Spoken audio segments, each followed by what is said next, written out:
நிற்பார்கள். திருட்டு பசங்கள், சனியன்கள். வாய்க்காலையும் கடந்தாய்விட்டது. அப்பாடா, பெட்டியை கீழே வைக்க வேண்டியதுதான்.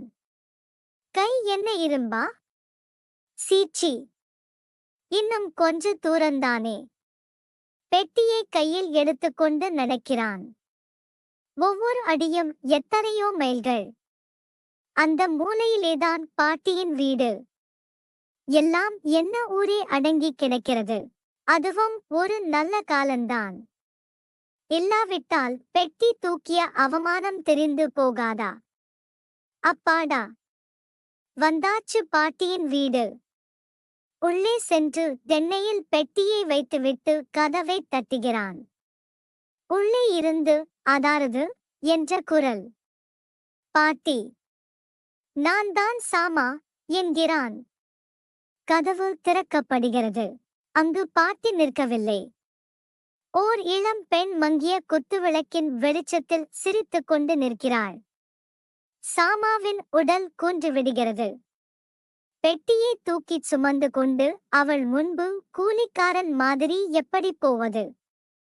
அவள்தான் பங்கஜம். அவள் அத்தையின் மகள். பாட்டி, சாமா வந்திருக்கான் என்று உள்ளே பார்த்து கொண்டு சொன்னாள்.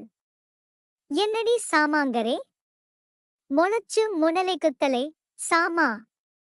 நன்னாருக்கு. வாடாப்பா. ஏன் அங்கேயே நிக்கரே என்றாள்.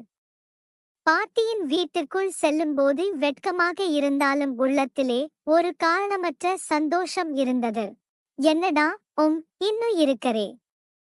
அங்கே குழந்தைகள் எல்லாம் எப்படி இருக்கு? பரீட்சை எப்படி கொடுத்தே? அடியே, அந்த மண் எண்ணெய் விளக்கை ஏத்துடி, துரைகளுக்கு இது பிடிக்காது என்றாள். விளக்கை துடைத்துக் கொண்டு சிரிக்கும் பங்கஜத்தை பார்த்ததும் அவனுக்கும் சிரிப்பு வந்துவிட்டது. பாட்டி, இவள் எப்போ வந்தாள் என்றான் அதை மறைக்க.